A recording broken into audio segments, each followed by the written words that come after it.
Hola, ¿qué tal? Buenas noches y bienvenidos a otra edición de Dicen que Dicen, y en el programa de hoy vamos a hablar de historia y de política. Vamos a estar con el analista político Rosendo Fraga. Cuenta y habla sobre la maldición bonaerense, el fenómeno por el cual ningún gobernador de Buenos Aires pudo llegar a la Casa Rosada después de Bartolomé Mitre, y analiza las chances de Scioli y de Massa. Y también vamos a estar con el periodista e investigador Diego Valenzuela. Nos habla del año oculto de Belgrano, un rebelde que dejó todo por su vocación política. Con Rosendo Fraga y con Diego Valenzuela vamos a hacer esta edición y después de estos auspicios. Auspician este programa Municipalidad de Rosario. Helados La Montevideana, un helado que alimenta. Sport 78, Rosarino por deporte. Rodicio, una invitación a disfrutar sin límites. Ciudad Rivera, Ciudad Rosario. www.empresaargentina.com.ar. La fuerza del trabajador está en la UATRE.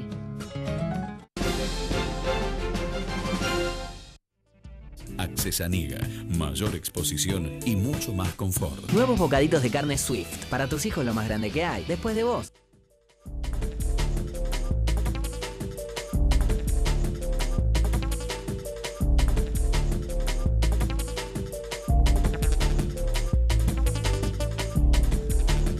La provincia de Buenos Aires ocupa el 11% del territorio del país, alberga el 40% de su población y produce el 35% del Producto Bruto Internacional. Es un país en sí misma.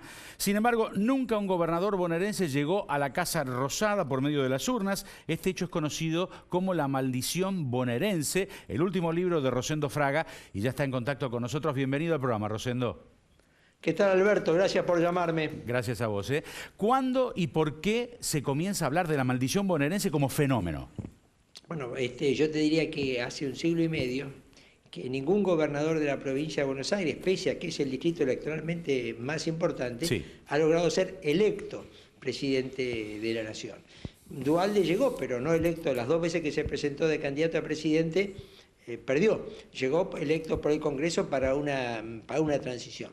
Y no es porque los gobernadores no lo hayan intentado. Por lo general los gobernadores, la mayoría de ellos de la provincia de Buenos Aires, siempre intentaron llegar a la presidencia. Todos tuvieron un proyecto presidencial. Yo diría desde Adolfo Alsina, ¿no es cierto?, en la presidencia de Mitre, ¿no es cierto?, ya hace un siglo y medio atrás, hasta Daniel Scioli, ¿no es cierto?, en este momento. Hay una docena de proyectos presidenciales muy nítidos que incluso avanzaron de gobernadores de la provincia de Buenos Aires que se vieron frustrados. ¿Por qué? Yo te diría que si uno le busca una aplicación sistémica, y es porque es tan poderosa la provincia de Buenos Aires que siempre la Casa Rosada está prevenida frente al poder bonaerense. Y siempre la Casa Rosada evita que se consolide ese poder bonaerense porque teme los efectos de ese poder. A su vez, el resto de las provincias, el interior del país, ve o percibe que si un caudillo bonaerense se hace del poder nacional y, ¿no es cierto?, se junta el poder bonaerense y el nacional, esto va a producir un desequilibrio en el poder nacional en perjuicio del interior. Por eso, siempre históricamente, por uno u otro camino, porque fueron diferentes las situaciones, el poder nacional y el poder del interior se terminaron combinando para impedir que el gobernador de Buenos Aires llegue a la presidencia. Lógicamente la historia es un antecedente, es un marco de referencia para el análisis, pero esto no quiere decir que de ahora en más siempre va a ser así. Es más, en la foto de hoy, la paradoja que tenemos dos bonaerenses, Scioli y Massa, en las primeras posiciones o las posiciones de largada para la presidencial del 2015. Entonces, repasando un poco más, los que quisieron dar el salto no pudieron a veces por voluntad de quienes ocupaban el poder. Por ejemplo, a Dardo Rocha se lo impide Roca, a Domingo Mercante se lo impide Perón, a Allende, una dictadura militar. Scioli ya no puede ser reelecto. Si no se postula a presidente Scioli, ¿qué rumbo puede tomar su destino? Bueno, mirá, no lo sabemos. Es decir, ¿no es cierto? ¿Qué es lo que puede pasar con Scioli? Scioli claramente está con una estrategia de ser el candidato del peronismo, en alguna medida con un kirchnerismo que tiene por delante, ¿no es cierto?, electoralmente el 2015 con muy pocas chances o cerrado para permanecer en el poder, lo que él hace es generar, ¿no es cierto?, recrear la instancia peronista. Por eso esta semana, la semana pasada, reunió en Buenos Aires a los gobernadores del peronismo. Ahora, que Scioli no pueda ser candidato a presidente el 2015, tema que habrá que ver si lo puede ser o no finalmente, no quiere decir que se vaya de la política, ni que termine en la política. Muchos gobernadores bonaerenses vieron frustradas, ¿no es cierto?, sus chances presidenciales, pero esto no significa que se fueron de la política. Si vamos para atrás, ¿no es cierto?, es decir, Alsina, después de ver frustrada su chance, fue ministro de Guerra y volvió a aspirar a la presidencia, e incluso fue vicepresidente de la Nación. Dardo Rocha, como decís, fue senador nacional después de ver frustrada su candidatura a presidente. Y Allende, ¿no es cierto?, fue varias veces candidato a presidente, aunque nunca lo logró, perdió en el 63, quizás por causa de su propio partido, pero volvió a ser un candidato a presidente en el 73 y en el 83. La política, ¿no es cierto?, no se abandona nunca para el que tiene vocación política. A ver, repasando, Scioli y Sergio Massa, ¿quién está en mejores condiciones para romper esta maldición según vos, Rosendo?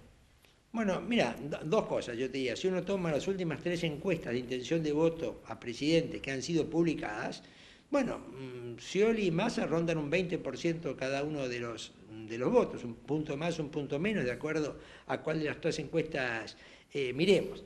Yo te diría dos cosas. Acá después tenemos que separar bonaerense de gobernadores. Sí. Ningún gobernador bonaerense llegó a la presidencia. Ahora, hubo bonaerenses que fueron presidentes. Alfonsín era bonaerense, claro, y llegó a la presidencia. Cristina había nacido en La Plata, ¿no es cierto?, y llegó a la presidencia. Pero no llegaron desde la gobernación, ¿no es cierto?, que es decir, ¿por qué? Porque el poder está prevenido contra el gobernador. No necesariamente. Ahora Massa, bueno, tenemos por primera vez que un intendente aspira a ser presidente. Bueno, esto es un tema novedoso, pero tiene que ver con varios factores, ¿no es cierto? Cómo el crecimiento demográfico del Gran Buenos Aires, que en un siglo y medio pasó de ser el 2.5 de la población del país a ser ¿no es cierto?, ya en este momento el 25% de la población del país. La reforma constitucional del 94, que al eliminar el colegio electoral le dio al Gran Buenos Aires un papel decisivo para elegir el presidente, y hechos más recientes como la política del kirchnerismo para fortalecer intendentes y debilitar gobernadores, o también, ¿no es cierto?, este tema de que los medios de comunicación se han nacionalizado desde la ciudad de Buenos Aires, con lo cual Buenos Aires y su entorno, vale para el conurbano también, tiene una capacidad mediática hoy que los gobernadores no tienen. Entonces, Scioli de nuevo, Cristina, no tienen posibilidades ambos de ser reelectos en sus cargos. ¿Cómo analizás esa hipótesis que señala que la presidenta iría por la gobernación para conservar poder? Mira, a mí me parece que es difícil que esto se dé.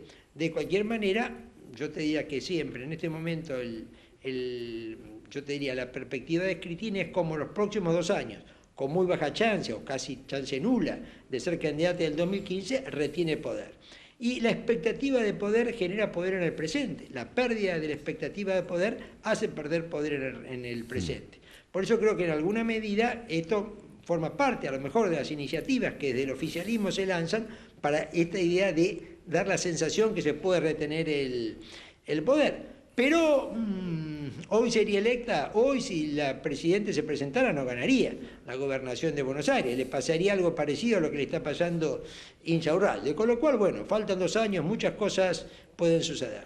Rosendo, siempre rondando tu libro, tu último libro. Los últimos hombres que llegaron al poder y lo retuvieron lo hicieron desde provincias chicas, como La Rioja, Menem o Santa Cruz Kirchner. ¿Cuánto tuvo que ver que sean provincias chicas para poder llegar al poder central, al gobierno central? Según vos, Mirá, yo creo que tuvo que ver en este sentido, que al ser de provincias pequeñas generaron, porque en el medio también lo podríamos poner al breve interinato de Rodríguez Sá. También. Vos fijate que Santa Cruz, La Rioja y San Luis son 3 de las 6 provincias más chicas de Argentina.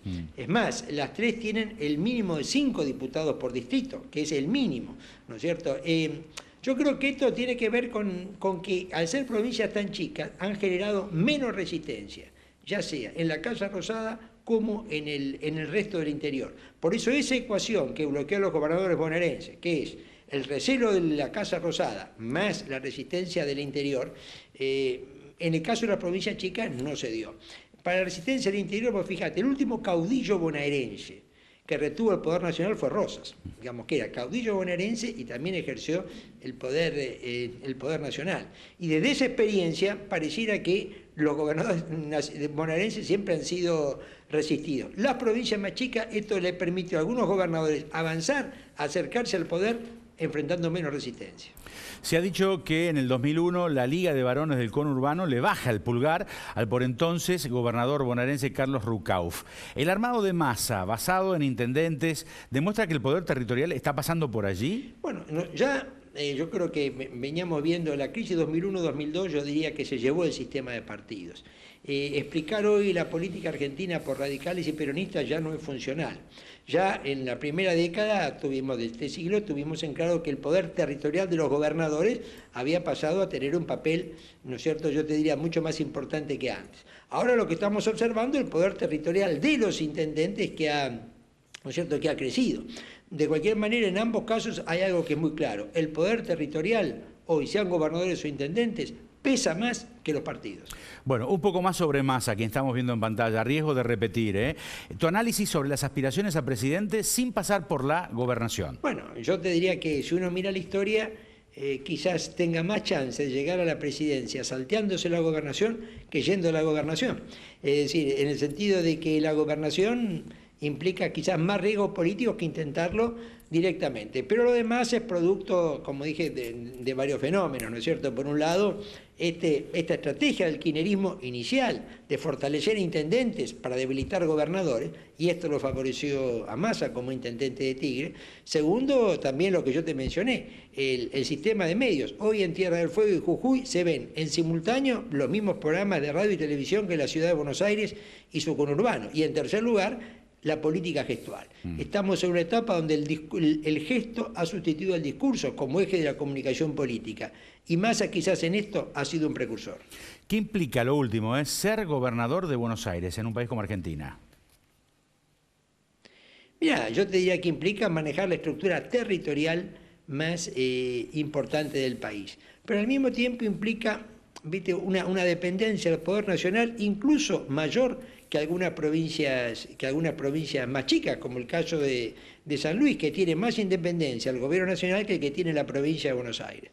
Por eso me parece que el gobernador de Buenos Aires recurre a una idea de que finalmente el gobierno nacional tiene que buscar un acuerdo con Buenos Aires, porque una crisis de Buenos Aires puede implicar una crisis nacional. Rosendo, gracias por estar en el programa. Un abrazo grande. Gracias, Alberto. Gracias por participar. A propósito de su último libro, La maldición bonaerense. Vamos a la pausa. Hablamos sobre Belgrano. Está Diego Valenzuela, historiador. Ya estamos.